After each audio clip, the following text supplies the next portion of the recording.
conoce todo el proceso que conlleva la instalación de unos paneles solares fotovoltaicos para autoconsumo en un hogar.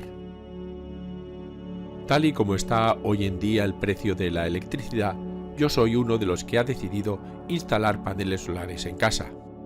En este vídeo voy a comentar los pros y los contras, así como el proceso completo que hay que hacer desde el principio hasta el final, siempre desde el punto de vista de un usuario. Pero antes que nada es necesario saber cuál es la diferencia entre energía solar térmica y energía solar fotovoltaica, porque a veces se tiende a confundirlas. La primera aprovecha el sol para calentar el agua, por ejemplo, pero no produce electricidad. Es la que vemos en los tejados con un depósito para generar agua caliente sanitaria. Mientras que la segunda sí que genera electricidad, y es la que realmente nos interesa.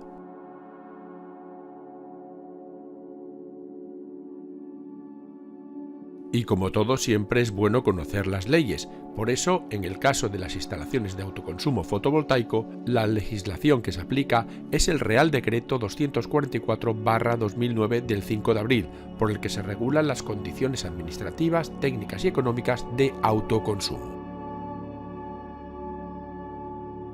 A grandes rasgos existen dos tipos de instalaciones. Las de autoconsumo fotovoltaico, que son aquellas en las que tenemos nuestra red eléctrica e instalamos placas solares para ahorrarnos energía de la factura de la red eléctrica.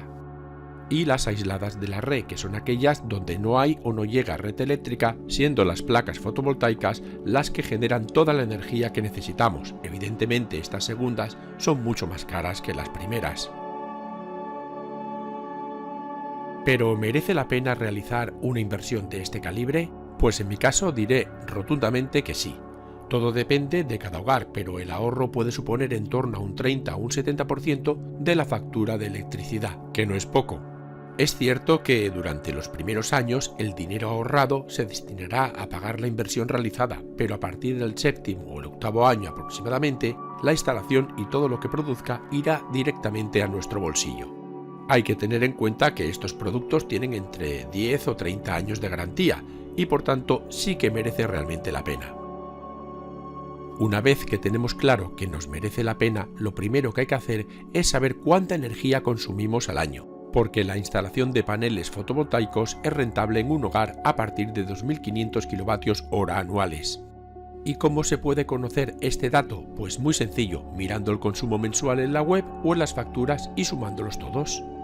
Aunque también existe otra posibilidad: llamar por teléfono a nuestra compañía, darles el código CUPS que se encuentra en la factura y mediante esto ellos nos proporcionarán nuestro consumo anual. El código CUPS podríamos definirlo como algo parecido al código IBAN de los bancos para identificar nuestro contador. Por tanto, si gastamos más de 2.500 kWh anuales y se trata de nuestra residencia habitual, podemos plantearnos la instalación de placas solares fotovoltaicas. La legislación actual no impone ningún límite a la cantidad de paneles fotovoltaicos a instalar. La potencia de la instalación fotovoltaica puede ser superior a la potencia contratada para el consumo de red. En los hogares el límite vendrá dado por el espacio físico disponible para la instalación de paneles.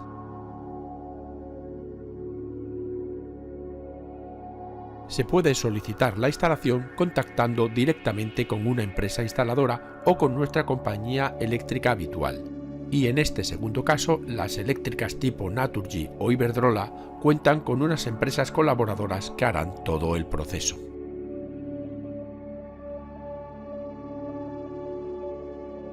Pero para instalar las placas en nuestro tejado hemos de cumplir unos requisitos. El primero es que hay que tener una superficie mínima donde instalar los paneles, que dependerá del número de paneles que se necesiten. Para la instalación de las placas va a ser determinante la latitud geográfica de la vivienda. ¿Y qué indica la latitud? Pues la localización de un lugar tomando como referencia el Ecuador y con medidas angulares tanto al norte como al sur del mismo. La latitud más alejada son los 90 grados del polo norte y del polo sur. Por tanto, primero hay que saber cuál es la latitud donde está ubicada la instalación. A partir de ahí, decidir si las placas se colocan para que absorba más cantidad de luz en verano o en invierno, según el consumo que se vaya a realizar. Y en función de los dos parámetros anteriores, ya sabremos cuál es el grado exacto de inclinación que deben tener las placas.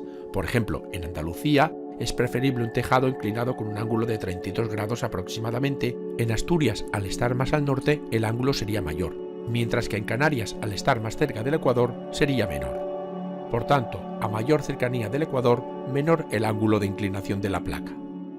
La zona ha de estar despejada de cualquier elemento que le haga sombra, como viviendas cercanas, árboles, etc., para que así no disminuya la eficiencia energética de los paneles. Y al estar España en el hemisferio norte, los paneles solares deben estar orientados hacia el sur, para así aprovechar al máximo la luz solar. Otro tema a tener en cuenta es la estética, porque muchas veces nos olvidamos de ella y se ven auténticas chapuzas. Las placas solares quedan muy bien disimuladas en un tejado inclinado, pero de ellas salen unos cables de un grosor considerable. La empresa instaladora te asesorará de cómo conectar estos cables con el inversor. En mi caso los introduje por los respiraderos de los lavabos y luego por el doble techo, de tal forma que quedaron totalmente disimulados y no se ve ningún cable ni ninguna canaleta que resultan un tanto antiestéticos. Al tratarse de una intervención del ámbito de la construcción, es necesario pedir el permiso de obra reglamentario para poder instalar las placas. De esto suele encargarse la empresa instaladora. Sus características varían en función del reglamento de la comunidad autónoma o del ayuntamiento, una obra menor o mayor, una declaración responsable, etc. Y este es el momento de estudiar las posibles ayudas y subvenciones. Algunos ayuntamientos descuentan hasta el 50% del IBI anual, el Estado y las comunidades autónomas suelen conceder ayudas a la instalación de este tipo de energía no contaminante y además existe la posibilidad de deducción del IRPF por realizar reformas en el hogar relacionadas con la eficiencia energética. Infórmate bien previamente de todo ello porque puedes conseguir un buen ahorro. Como todo, no hay nada gratis en esta vida, pero tal y como lo veo yo, una instalación fotovoltaica es una inversión, no un gasto, pero requiere, eso sí, un desembolso cuantioso. Podemos hablar entre 5.000 y 8.000 euros para una vivienda unifamiliar normal. Por eso es aconsejable financiarlo. De esta forma irás pagando entre 60 y 90 euros al mes aproximadamente, que es lo que gastas en luz, según el interés y el tiempo de la financiación, así como el coste de la instalación. Y al cabo de unos 7 o 9 años estará totalmente amortizada. Pero en fin, es un tema de dinero y eso es algo ya muy personal. Además, hay que tener en cuenta la rentabilidad. La de una instalación fotovoltaica para una vivienda unifamiliar bien dimensionada estaría en torno a un 5 o a un 8% aproximadamente. Pasamos ahora a hablar de los elementos que forman parte de la instalación. Los generadores de electricidad, es decir, los paneles fotovoltaicos, que lo que hacen es generar electricidad con luz solar en corriente continua. El almacenamiento, es decir, las baterías, el elemento más costoso de todos, almacena los excedentes de generación para su utilización en horas sin sol. Las baterías sería un elemento opcional. Mi consejo es que se pongan una vez se ha analizado durante un tiempo los hábitos de consumo. La batería lo que hace es almacenar el excedente de electricidad para gastarlo cuando no hay producción solar en vez de lanzarlo a la red eléctrica. El inversor que convierte la energía continua generada por los paneles o suministrada por la batería en energía alterna para su utilización por el equipamiento del hogar. Y el medidor de consumo de energía bidireccional. Este monitoriza al inversor y lo refleja en unas lecturas sobre la producción y el consumo que estamos realizando, y la información estará disponible en la web o en una app que es muy útil para tomar decisiones que nos permitan cambiar de hábitos de consumo y ahorrar. En toda instalación hay que tener en cuenta 3 factores. La potencia a instalar. Yo en mi caso particular consumo unos 5.500 kilovatios al año y me decidí por una de 4,56 kilovatios de potencia. Es decir, que cogí un poco más debido a que en un futuro tengo pensado poner un punto de recarga para el vehículo eléctrico. Es muy importante no quedarse corto, pero tampoco pasarse mucho de potencia porque aunque pongas muchos paneles solares, no compensa lo que te van a pagar por excedentes. Por tanto, el número de placas depende de cómo es nuestra casa y dónde está ubicada, qué tipo de placas solares son las más adecuadas para la instalación y qué hábitos de consumo tenemos. El inversor debe estar de acorde a la potencia contratada y en mi caso me decanté por uno de 4 kilovatios de potencia nominal. Y por último, las baterías, que recordemos que son opcionales, han de estar adecuadas al consumo realizado. ¿Y cuánto tardan en instalar todo? Pues el proceso es muy rápido. Para una vivienda media tardan entre 1 y 3 días. En mi caso en concreto fue rapidísimo. En un solo día realizaron toda la obra completa. Como he comentado, una instalación básica de autoconsumo la forman como mínimo los paneles fotovoltaicos, un inversor solar y un medidor de energía bidireccional. Los paneles son capaces de captar la luz solar incluso cuando está nublado, generando energía. El inversor cargador cumple las siguientes funciones. Transforma la energía eléctrica de continua alterna para alimentar la red eléctrica de nuestro hogar y regula el proceso de carga y descarga de las baterías. Y el medidor de energía bidireccional contabiliza energía que fluye en una instalación fotovoltaica en ambos sentidos, de la red eléctrica al usuario, así como la que el mismo usuario vierte en la red. Así de fácil. Y prácticamente no necesita mantenimiento. Lo más delicado, entre comillas, sería el inversor, el verdadero cerebro o motor de todo. Y con una revisión anual, como mucho, bastaría. Y una vez esté todo finalizado, es recomendable pasarse a la tarifa de discriminación horaria por el siguiente motivo. Cuando se genera la energía fotovoltaica es durante el día, por eso el autoconsumo se produce en ese momento. Con la tarifa de discriminación horaria, los horarios valle son por la noche y la madrugada, justo cuando no está operativa la energía solar fotovoltaica, y de esta forma ahorraremos un poquito más en luz. Aunque también hay que decir que con la instalación de baterías se solucionaría todo este problema. Y la pregunta del millón sería, ¿podemos desconectarnos de la red? Pues ese sería el sueño de todos, y en teoría sí se puede, pasando a convertirte en una instalación aislada. La ley no lo impide, pero no es recomendable hacerlo desde un principio, y vamos a ver por qué. Pues porque diseñar una instalación fotovoltaica para aislarse totalmente de la red implica sobredimensionarla con el coste que ello conlleva. Hay que instalar más paneles de los necesarios y más módulos de batería para poder hacer frente a cualquier imprevisto, por poco probable que sea, para no quedarnos sin suministro. E incluso habría que prever un generador de emergencia por si en el caso de que viniesen muchos días nublados o hubiese un problema con nuestras baterías, no nos quedemos sin electricidad. Hay que tener en cuenta que para desconectarse de la red, las placas solares con sus respectivas baterías deben suministrar energía el 100% de todos los días del año. Por eso lo aconsejable es seguir conectado a la red para no quedarse sin suministro en ningún caso. Hay que tener presente que con una instalación de autoconsumo fotovoltaico bien dimensionada se minimiza el consumo de red, que además se producirá en horas sin sol. Lo ideal es durante un tiempo comprobar la producción y el consumo de energía, para pasar al segundo paso de instalación de baterías, y si todo sale según lo previsto, dar el tercer y último paso de la desconexión. Pero repito, en esta situación más vale siempre pecar de prudentes. Los excedentes son la energía eléctrica producida por la instalación fotovoltaica y no autoconsumida. Si no se cuenta con un sistema antivertido, estos se vierten a la red eléctrica para ser utilizados por el resto de los consumidores. Pues bien, en la modalidad de autoconsumo con excedentes y con compensación, los no autoconsumidos se retribuyen al cliente en la factura de electricidad. Y esto es muy importante, el pago de estos excedentes no puede ser superior al importe del término de la energía consumida de la red. Esto significa que si nos vamos de vacaciones y consumimos el mínimo, por mucho que produzcamos, no nos pagarán más de lo que hemos consumido. Las empresas eléctricas suelen pagar entre 6 y 8 céntimos de euro el kilovatio hora, es decir, muy poco. Por este motivo, siempre es más ventajoso para nosotros incrementar el porcentaje de autoconsumo directo o de autoconsumo mediante baterías que incrementar la cantidad de excedentes vertidas a la red. Y de este punto se encarga la empresa instaladora. Nosotros solamente debemos asegurarnos de que tenemos el CIE, el Certificado de Instalación Eléctrica, de nuestra instalación fotovoltaica registrada en la comunidad autónoma. Además, para poder inscribir nuestra instalación en la modalidad de autoconsumo con excedentes acogidas a compensación y poder recibir el pago por lo que hayamos vertido a la red, necesitamos firmar el contrato de compensación de excedentes. Aunque el productor y el consumidor sean la misma persona, física o jurídica, siempre es necesario que se firme este contrato.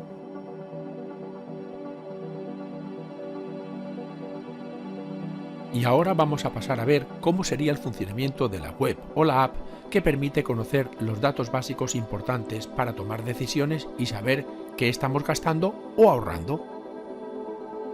Lo primero a realizar es introducir el usuario y la contraseña para poder entrar en la aplicación. Sobra decir que siempre es bueno crear una contraseña complicada, lógicamente.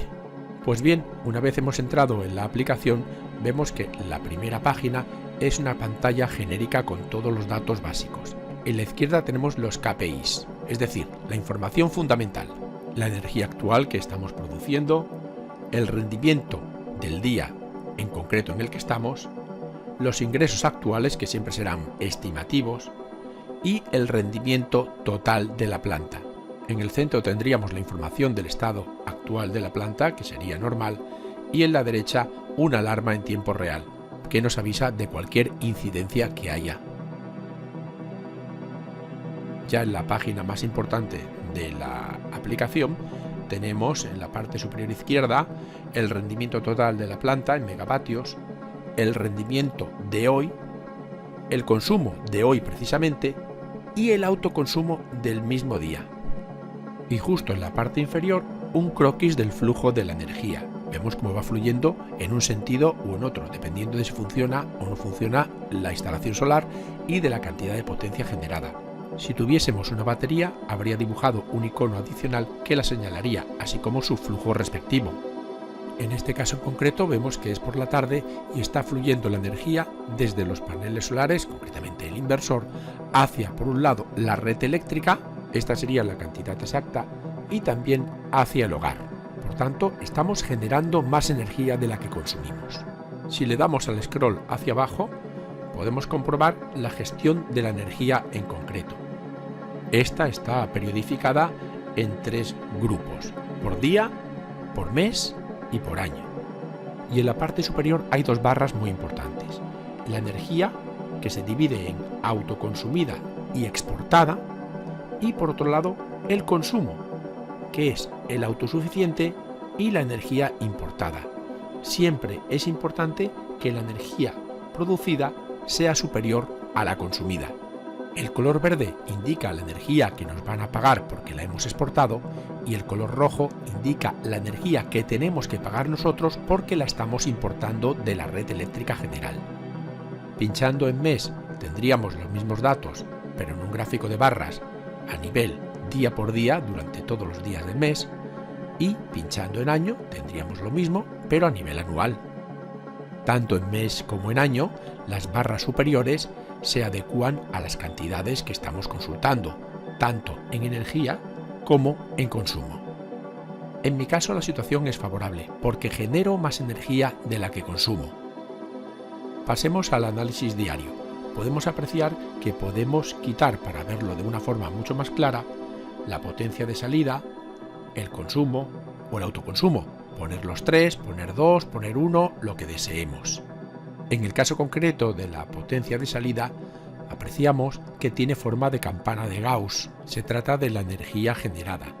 Si vamos viendo otros días, la forma de campana de Gauss se desdibuja o es mucho menos acentuada cuando, concretamente, hay nubes, sombras o cualquier elemento que tapa o disminuye la intensidad de la radiación solar.